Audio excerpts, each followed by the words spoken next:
ಸಕ್ಕರೆನಾಡು ಮಂಡ್ಯ ಮತ್ತೊಮ್ಮೆ ರಣರೋಚಕ ಕದನಕ್ಕೆ ವೇದಿಕೆ ಆಗ್ತಾ ಇದೆ. ಸುಮಲತಾ ಅಂಬರೀಶ್ ಅವರ ನಡೆ ತೀವ್ರ ಕುತೂಹಲಕ್ಕೆ ಕಾರಣವಾಗ್ತಾ ಇದೆ.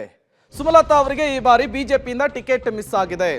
ಮುಂದಿನ ನಡೆ ಏನು, ವಾಟ್ ನೆಕ್ಸ್ಟ್ ಅನ್ನುವಂತಹ ಪ್ರಶ್ನೆ. ಮಂಡ್ಯ ಟಿಕೆಟ್ ನಿರೀಕ್ಷೆಯಲ್ಲಿ ಸುಮಲತಾ ಅವರಿದ್ರು, ಹೈಕಮಾಂಡ್ ಮಟ್ಟದಲ್ಲಿ ಲಾಭಿ ಮಾಡಿದ್ರು, ಬಟ್ ನಿರಾಸೆ ಉಂಟಾಯಿತು. ಸುಮಲತಾಗೆ ಬಿಜೆಪಿಯಿಂದ ರಾಜ್ಯಸಭಾ ಆಫರ್ ಬಂದಿದೆಯಾ? ಬಿಜೆಪಿಯ ಹೈಕಮಾಂಡ್ ಆಫರ್ ಅನ್ನ ಸ್ವೀಕರಿಸ್ತಾರಾ, ನಿರಾಕರಿಸ್ತಾರಾ ರೆಬಲ್ ಲೇಡಿ? ಇನ್ನೆರಡು ದಿನಗಳಲ್ಲಿ ಸುಮಲತಾ ರಾಜಕೀಯ ನಡೆ ನಿರ್ಧಾರವಾಗುತ್ತೆ. ಬೆಂಬಲಿಗರ ಅಭಿಪ್ರಾಯವನ್ನ ಪಡೆದು ನಾನು ಮುಂದಿನ ನಿರ್ಧಾರವನ್ನು ತೆಗೆದುಕೊಳ್ತೇನೆ ಅಂತೇಳಿ ಮಂಡ್ಯ ಗೌಡ್ತಿ ಹೇಳಿದ್ದಾರೆ. ಸಹಜವಾಗಿಯೇ ಕುತೂಹಲ ಮನೆ ಮಾಡ್ತಾ ಇರುವಂಥದ್ದು. 2019ರ ಚುನಾವಣೆಯಲ್ಲಿ ಕಾಂಗ್ರೆಸ್ನಿಂದ ಟಿಕೆಟ್ ಸಿಗದೇ ಇರುವ ಕಾರಣಕ್ಕೆ ಪಕ್ಷೇತರ ಅಭ್ಯರ್ಥಿಯಾಗಿ ಸ್ಪರ್ಧಿಸ್ತಾರೆ. ನಿಖಿಲ್ ಕುಮಾರಸ್ವಾಮಿ ವಿರುದ್ಧ ಗೆಲುವನ್ನ ಸಾಧಿಸ್ತಾರೆ. ಈಗ ಬಿಜೆಪಿಯಿಂದ ಟಿಕೆಟ್ ಮಿಸ್ ಆಗಿದೆ. ಈ ಹಿಂದಿನ ರೀತಿಯಲ್ಲಿಯೇ ರೆಬಲ್ ಆಗ್ತಾರಾ ಅಥವಾ ಬಿಜೆಪಿಯ ವರಿಷ್ಠರು ಕೊಟ್ಟಂತಹ ಆಫರ್ ಅನ್ನು ಸ್ವೀಕರಿಸಿ ಸೈಲೆಂಟ್ ಆಗ್ತಾರಾ ಅನ್ನೋದು ಈಗಿರುವಂತಹ $1 ಮಿಲಿಯನ್ ಪ್ರಶ್ನೆ. ಶತಾಯಗತಾಯ ಬಿಜೆಪಿಗೆ ಟಿಕೆಟ್ ಅನ್ನ ಪಡಿಬೇಕು, ನಾನೇ ಸ್ಪರ್ಧೆ ಮಾಡಬೇಕು ಅನ್ನುವಂತಹ ನಿಟ್ಟಿನಲ್ಲಿ ಕೊನೆ ಹಂತದವರೆಗೂ ಕೂಡ ಕಸರತ್ತನ್ನು ನಡೆಸಿದ್ರು ಸುಮಲತಾ ಅಂಬರೀಶ್ ಅವರು.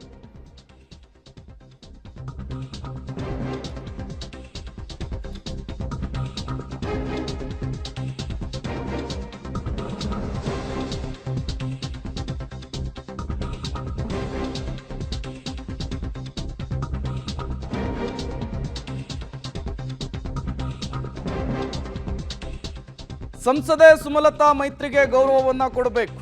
ವಿಪಕ್ಷ ನಾಯಕ ಆರ್ ಅಶೋಕ್ ಹೇಳಿಕೆಯನ್ನ ಕೊಟ್ಟಿದ್ದಾರೆ. ಸಂಸದೆ ಸುಮಲತಾಗೆ ಮಂಡ್ಯ ಟಿಕೆಟ್ ಕೈತಪ್ಪಿದೆ, ಕೇಂದ್ರದ ನಾಯಕರು ಮನವೊಲಿಸ್ತಾ ಇದ್ದಾರೆ. ಸುಮಲತಾ ಗೆದ್ದಾದ ನಂತರ ಪಕ್ಷ ಸೇರ್ಪಡೆ ಆಗಬಹುದಿತ್ತು. ಈಗ JDS NDA ಮೈತ್ರಿ ಆಗಿರುವಂತಹದ್ದು. ಸಂಸದೆ ಸುಮಲತಾ ಮೈತ್ರಿಗೆ ಗೌರವ ಕೊಡಬೇಕು ಅಂತ ಹೇಳಿ ಆರ್ ಅಶೋಕ್ ಹೇಳಿದ್ದಾರೆ. ನೋಡಿ, ಸುಮಲತಾ ಅವರಿಗೆ ನಾವು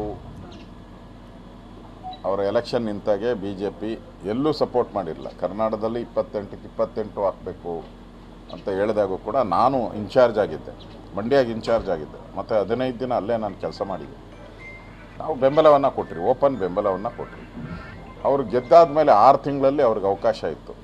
ಅವರು ಸೇರ್ಬೋದಾಯ್ತು, ಯಾವುದಾನ ಪಾರ್ಟಿಗೆ ಸೇರ್ಬೋದಾಯಿತು. ಅವರು ಯಾಕೋ ಗೊತ್ತಿಲ್ಲ, ಮನಸ್ಸು ಮಾಡಲಿಲ್ಲ, ಸೇರಲಿಲ್ಲ. ಕೊನೆ ಒಂದು ವರ್ಷ ಇದ್ದಂಗೆ ಹಿಂದೆ ಅವರು BJPಗೆ ಸೇರೋಕ್ಕಾಗಲ್ಲ. ಯಾಕೆಂದರೆ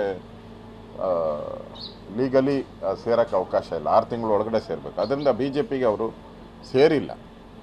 ಅವರು ಲೋಕಸಭೆಯಲ್ಲಿ ಎಲ್ಲ ನಮ್ಮ ಬಿಲ್லுಗಳಿಗೆ ಬೆಂಬಲವನ್ನು ಕೊಟ್ಟಿದ್ದಾರೆ, ಹೊರಗಿನ ಬೆಂಬಲವನ್ನು ಕೊಟ್ಟಿದ್ದಾರೆ. ಇಷ್ಟಿದ್ರೂ ಕೂಡ ನಮ್ಮ ರಾಷ್ಟ್ರೀಯ ನಾಯಕರು ಅವ್ರ ಜೊತೆ ಎಲ್ಲರೂ, ಪ್ರಧಾನಮಂತ್ರಿಗಳಿಂದ ಹಿಡಿದು ನಡ್ಡಾ ಅವರು, ಅಮಿತ್ ಶಾ ಅವರು ಎಲ್ಲರೂ ಕೂಡ ಅವ್ರ ಜೊತೆ ಚರ್ಚೆ ಮಾಡಿದ್ದಾರೆ. ಇದೇ ವಿಚಾರಕ್ಕೆ ಸಂಬಂಧಪಟ್ಟಂತೆ ಮತ್ತಷ್ಟು ಡೀಟೇಲ್ಸ್ ಅನ್ನು ಕೊಡ್ತಾರೆ ನಮ್ಮ ಪ್ರತಿನಿಧಿ ಮಸೂದ್. ನೇರ ಸಂಪರ್ಕದಲ್ಲಿ ಜಾಯಿನ್ ಆಗಿದ್ದಾರೆ. ಮಸೂದ್, ಸಂಸದೆ ಸುಮಲತಾ ನಡೆ ಕುತೂಹಲ ಕಾರಣವಾಗ್ತಾ ಇದೆ. ಮತ್ತೊಮ್ಮೆ ರೆಬಲ್ ಆಗ್ತಾರಾ ಅಥವಾ ಬಿಜೆಪಿಯ ಹೈಕಮಾಂಡ್ ಆಫರ್ ಅನ್ನು ಸ್ವೀಕರಿಸಿ ಸೈಲೆಂಟ್ ಆಗ್ತಾರಾ? ಏನನ್ನ ನಿರೀಕ್ಷೆ ಮಾಡಬಹುದು ಅಂತೇಳಿ? ಪ್ರೇಮ್, ಕಳೆದ ಕೆಲವು ದಿನಗಳಿಂದ ಸುಮಲತಾ ಅವರು ದೆಹಲಿನಲ್ಲಿದ್ದರು. ಹೈಕಮಾಂಡ್ ನಾಯಕರ ಜೊತೆ ಸಭೆ ಕೂಡ ಮಾಡಿದ್ರು. ಹೈಕಮಾಂಡ್ ನಾಯಕರು ಅಂದರೆ BJP ಹೈಕಮಾಂಡ್ ನಾಯಕರು ಅವರನ್ನ ಮನವೊಲಿಕೆ ಮಾಡಿದ್ದಾರೆ ಅಂತ ಕೂಡ ಹೇಳಲಾಗ್ತಿದೆ. ಜೊತೆಗೆ ರಾಜ್ಯಸಭೆ ಸದಸ್ಯ ಸ್ಥಾನ ಕೊಡ್ತೀವಿ ಅನ್ನುವಂತಹ ಒಂದು ಭರವಸೆಯನ್ನು ಕೂಡ ಕೊಟ್ಟಿದ್ದಾರೆ ಅಂತ ಕೂಡ ಹೇಳಲಾಗ್ತಾ ಇದೆ. ಆ ಬಗ್ಗೆ ಇನ್ನೂ ಕೂಡ ಯಾವುದೇ ಸ್ಪಷ್ಟತೆಯನ್ನು ಕೂಡ ಸುಮಲತಾ ಅವರು ಕೊಟ್ಟಿಲ್ಲ. ಸದ್ಯ ಈಗ ನಿನ್ನೆಯಿಂದ ಬೆಂಗಳೂರಿನಲ್ಲಿ ಅವರಿದ್ದಾರೆ. ಯಾರ ಜೊತೆನೂ ಕೂಡ ಸಂಪರ್ಕ ಮಾಡ್ತಾ ಇಲ್ಲ. ಜೊತೆಗೆ ಮುಂದಿನ ದಿನಗಳಲ್ಲಿ ಇನ್ನೊಂದು ವಾರದಲ್ಲೇ ಮಂಡ್ಯಕ್ಕೆ ತೆರಳಿ ಅಲ್ಲಿ ಆಪ್ತರ ಸಭೆ ಮಾಡ್ತೇನೆ ಅನ್ನುವಂಥ ಒಂದು ಹೇಳಿಕೆ ಕೊಟ್ಟಿದ್ದಾರೆ.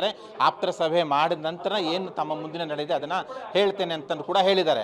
ಆ ಹಿನ್ನೆಲೆಯಲ್ಲಿ ಅವರ ಮುಂದಿನ ನಡೆ ಏನಿರುತ್ತೆ ಅನ್ನುವಂತಹ ಕುತೂಹಲ ಸಹಜವಾಗಿ ಮೂಡಿರುವಂಥದ್ದು. ಇದಕ್ಕೂ ಮುಂಚೆ ಅವರೇನು ಹೇಳ್ಕೊಳ್ತಾ ಇದ್ರು, ಮಂಡ್ಯದಿಂದಲೇ ನನ್ನ ಸ್ಪರ್ಧೆ ಅನ್ನುವಂಥದ್ದನ್ನ ಸ್ಪಷ್ಟವಾಗಿ ಹೇಳ್ತಾ ಇದ್ರು. ಸಂದೇಶವನ್ನು ಕೂಡ ರವಾನೆ ಮಾಡ್ತಾ ಇದ್ರು. JDSನವ್ರಿಗೂ ಕೂಡ ಟಕ್ಕರ್ ಕೊಡ್ತಾ ಇದ್ರು. ನನಗೆ ಟಿಕೆಟ್ ಸಿಗುವ ಸಂಭವ ಇದೆ, ಸಾಧ್ಯತೆ ಇದೆ. ಹೈಕಮಾಂಡ್ ನಾಯಕರು ನನ್ನ ಬೆಂಬಲಕ್ಕೆ ನಿಲ್ತಾರೆ ಅನ್ನುವಂಥ ಭರವಸೆ ಇದೆ. ನನ್ನ ಸ್ಪರ್ಧೆ ಮಂಡ್ಯದಿಂದಲೇ, ಮಂಡ್ಯ ಬಿಟ್ಟು ಬೇರೆ ಯಾವುದೇ ಕ್ಷೇತ್ರದಿಂದ ಸ್ಪರ್ಧೆ ಮಾಡಲ್ಲ ಅನ್ನುವಂಥ ಹೇಳಿಕೆ ಕೊಟ್ಟಿದ್ರು. ಈ ಮಧ್ಯೆ ಹೈಕಮಾಂಡ್ ನಾಯಕರಿಂದ ಬುಲಾವ್ ಬಂದು ದೆಹಲಿಗೆ ಹೋಗಿ ಮಾತಾಡ್ಕೊಂಡು ಬಂದಿದ್ದಾರೆ. ಈಗ ಅವರು ಏನು ಮಾಡ್ತಾರೆ ಅನ್ನುವಂಥದ್ದು ಅವರ ಬೆಂಬಲಿಗರ ಸಭೆ ನಂತರ ಅಷ್ಟೇ ಗೊತ್ತಾಗುತ್ತೆ. ಆದರೆ ಸದ್ಯದ ಸುಳಿವಿನ ಪ್ರಕಾರ ಅವರು ಬಂಡಾಯ ಸ್ಪರ್ಧೆ ಆಗಲಿ, ಪಕ್ಷೇತರ ಸ್ಪರ್ಧೆ ಆಗಲಿ ಅದನ್ನು ನಡೆಸ್ತಾರಾ ಇಲ್ವಾ ಅನ್ನುವಂಥ ಸಹಜವಾದಂಥ ಚರ್ಚೆಗಳು ರಾಜಕೀಯ ವಲಯದಲ್ಲಿ ನಡೀತಾ ಇದ್ದಾವೆ. ಸದ್ಯದ ಮಾಹಿತಿಗಳ ಪ್ರಕಾರ ಆ ಒಂದು ರಿಸ್ಕ್ಗೆ ಅವರು ಕೈ ಹಾಕಲ್ಲ ಅಂತ ಕೂಡ ಹೇಳಲಾಗ್ತಿದೆ. ಆದರೂ ಬೆಂಬಲಿಗರ ಸಭೆಯಲ್ಲಿ ಬೆಂಬಲಿಗರ ಅಭಿಪ್ರಾಯಗಳು ಏನಿರ್ತವೆ ಅನ್ನುವಂಥದ್ದನ್ನ ಎದುರು ನೋಡಿಕೊಂಡು ಅದನ್ನು ಮುಂದಿಟ್ಕೊಂಡು ಏನು ಮಾಡಬೇಕು ಅಂತ ತೀರ್ಮಾನ ಮಾಡ್ತಾರೆ. ಇತ್ತ BJPಯಿಂದಲೂ ಕೂಡ ಅವ್ರಿಗೆ ರಾಜ್ಯಸಭೆ ಮಾಡ್ತೇವೆ ಅನ್ನುವಂಥ ಒಂದು ಆಫರ್ ಕೂಡ ಇದೆ ನಿನ್ನೆ ಪ್ರೇಮ್. ಓಕೆ, ಥ್ಯಾಂಕ್ ಯು ತಮ್ಮೆಲ್ಲ ಮಾಹಿತಿಗಾಗಿ.